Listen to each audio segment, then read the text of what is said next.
Bom, galera, para fechar essa parte sobre citações, vamos fazer algumas discussões sobre o uso dessas citações. Por que nós vamos usar essas citações? Quando nós vamos usar essas citações? Em que posição? É melhor eu citar ao longo do texto ou no final do texto? Quando cada uma dessas formas, elas são realmente desejáveis? Existe uma hierarquização? Existe uma preferência que eu possa usar como modelo mental para redação do meu trabalho? É o que nós vamos discutir nesse vídeo. As citações no texto científico, elas ocorrem à medida que precisamos de informações ou de algum conhecimento que já está publicado. Ao expressarmos esse conhecimento no texto, nós precisamos dizer de onde ele veio. Isso é importante porque remete o leitor à fonte original da informação, dando-lhe a oportunidade de checar. Então, nós temos aí uma citação direta do trabalho Volpato, 2013, na sua página 319. Ou seja, a literatura ela funciona como uma base empírica que não foi coletada no seu estudo, mas que ocorreu por meio de citação e que você vai usar nesse trabalho. Então, a citação é importante por isso.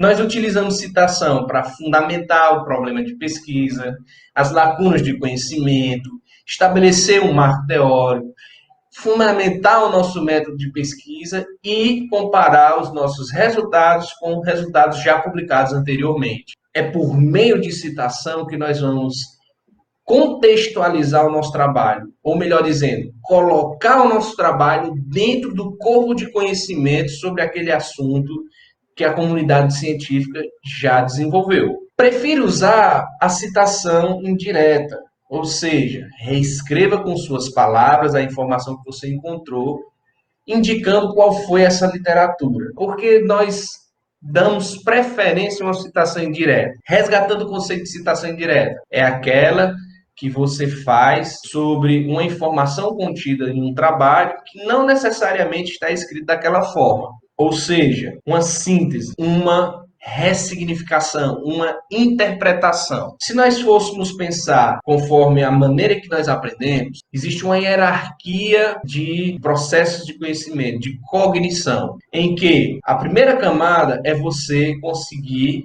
lembrar daquela informação. Então, para você fazer uma citação direta, basta você lembrar. Lembrar, colocou ali. Isso não significa que você atingiu um segundo nível de cognição, que seria entender. Ou seja, eu posso citar diretamente uma informação no meu texto, simplesmente por citar. Às vezes eu nem consegui entender a extensão daquele conhecimento. Só que para que eu faça uma citação indireta, eu tenho que lembrar, tal informação que o autor trouxe. Quando eu lembro, isso é importante para o meu trabalho por causa disso. Então, eu entendo. Para que em um outro momento eu possa fazer uma síntese, uma reinterpretação, a criação de um conteúdo em cima de uma evidência feita num outro trabalho é o mais alto nível de cognição que nós temos nos nossos processos de aprendizado. Então, eu lembro, entendo, consigo aplicar, consigo avaliar e analisar, ou seja, decompor em partes menores, compreender quem é mais importante que quem. E quando eu consigo fazer isso, eu posso comparar com uma referência, essas pequenas partes que eu consigo decompor, e, por fim, eu posso recriar aquela informação. Então, o sentido final de uma citação indireta é a recriação daquela informação. Só que você não criou aquela informação do nada. Você criou lendo de um outro trabalho. Aquele trabalho, ele criou aquela informação, aquele conteúdo, a partir do estudo que ele realizou em campo ou que ele realizou baseado em outros trabalhos. Então, essa é a lógica. É de criar conhecimentos, muito mais do que reproduzir. E a citação direta, ela dá a conotação de reprodução de conhecimento. Então, é muito feio quando a gente pega um texto que é só remendos. É uma citação direta de uma pessoa, outro de outro, outro de outro, outro de outro. Sim, e daí? O que é que você entendeu? Como você consegue aplicar? Qual o significado de cada uma dessas citações diretas para o seu trabalho? Então, prefira utilizar a forma indireta. Você está demonstrando a sua capacidade intelectual de subir em todos esses degraus do processo de aprendizado. Ou seja, você atingiu o nível de síntese que está no maior e mais difícil ponto de envergadura do seu conhecimento, do seu processo de aprendizado. Complementando, pessoal, a citação direta, ela é cabível em certas circunstâncias, em especial quando você quer debater diferentes conceitos encontrados na literatura, ou quando aquele conceito ele é tão já bem sedimentado, bem disseminado, bem aceito, sem controvérsias, e você vai tomar ele como ponto de partida. Então você usa uma citação direta. Ou, por exemplo, eu vou citar diretamente o Cassim, o Succar, o Eastman, nas suas definições sobre BIM, para que eu possa fazer uma análise e síntese delas. Ou para que eu possa fazer uma análise contrapondo as diferentes camadas que cada autor representa nas suas definições. Isso é valoroso. Note-se que isso é importante quando você estiver querendo discutir o conceito. Discutir atributo, você pode tirar um atributo de cada uma dessas citações e colocar lá indiretamente no seu trabalho. Então, definição consolidada, bem disseminada, pode-se utilizar a citação direta. Ou, quando você quer fazer uma confrontação de ideias, em que é importante entender a ideia original para que você faça a sua síntese, aí você usa a citação direta. Além disso, né, pessoal, como a gente já falou, a citação direta e a citação indireta, dentro ou fora do texto, elas dão aquela conotação de argumento de autoridade. O autor é mais importante do que a informação em si. Um outro ponto extremamente relevante é onde nós vamos colocar essa citação. Vamos a um exemplo. O cuidado que nós precisamos ter aqui, pessoal, é que informações foram claramente extraídas de Silva 2011. Você consegue afirmar que todas essas informações elas foram extraídas de Silva 2011? Na primeira forma, a gente só pode afirmar que a agressão depende de níveis hormonais foi extraída de Silva. Na segunda, nós só podemos afirmar que no verão a ação hormonal na agressão é muito mais intensa. E esse meio veio de quem? Não dá para saber. Então é importante a gente ter um cuidado no posicionamento de onde colocar essa citação. Cada informação contida no trabalho, ela tem que estar demonstrada claramente de onde veio, ou se de algum modo aquela informação é sua. Então, cuidado, extremo cuidado com essa questão.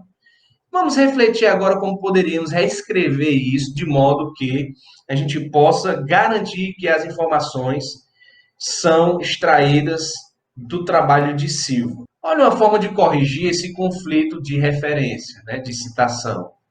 A agressão depende de níveis hormonais. Eu estou garantindo que a agressão depende de níveis hormonais é de Silva. Ponto. No entanto, esse autor observa que o efeito depende da época do ano, sendo mais intenso no verão. Agora eu estou garantindo que todas as informações estão contidas no trabalho de Silva 2011. E a guisa de elegância, né, de maneira para ficar mais elegante, eu não ficar repetindo Silva, Silva, Silva, Silva e Silva, nós usamos um pequeno artifício.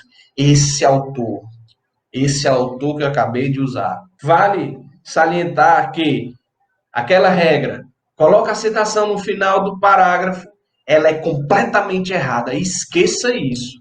Não existe você pegar todo um parágrafo, sair colocando informações e colocar o autor no final do parágrafo achando que está referenciado adequadamente. Não.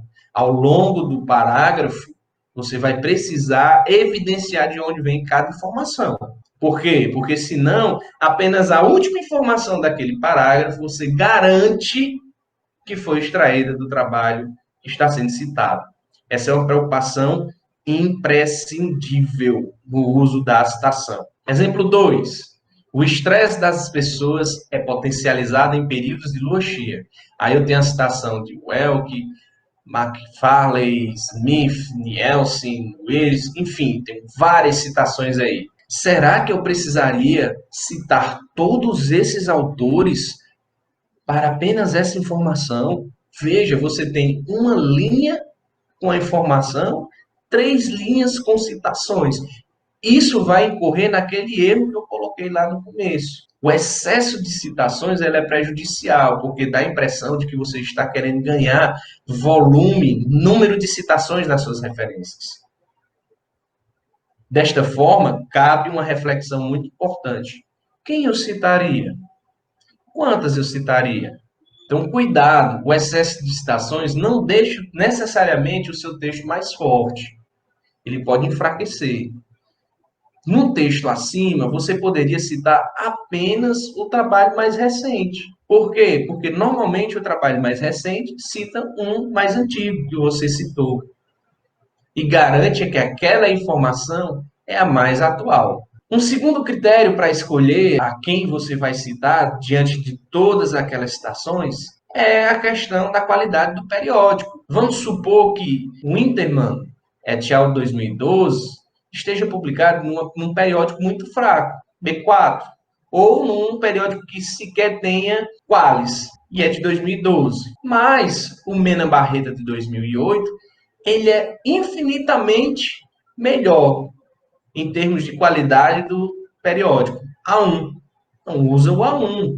Você vai jogar com essas informações. Você pode também utilizar um outro critério, que é baseado no autor seminal. Você pode usar um outro critério, que é o do autor seminal. Ou você pode também colocar um autor mais antigo e um autor mais recente, de modo que você tenha como demonstrar que, desde aquela época até agora, tal informação ainda permanece a mesma, ainda é válida. Isso é, inclusive, uma forma de você dizer que uma determinada área do conhecimento não está evoluindo e justificar o seu trabalho. Olha, não estamos tendo mais estudos sobre isso, esse conceito ainda é válido, nós vamos testar e vamos ver se a gente consegue evoluir essa informação. Então, cuidado também com essa questão. Você tente utilizar, né, o autor mais recente, verifique o periódico e, se for importante e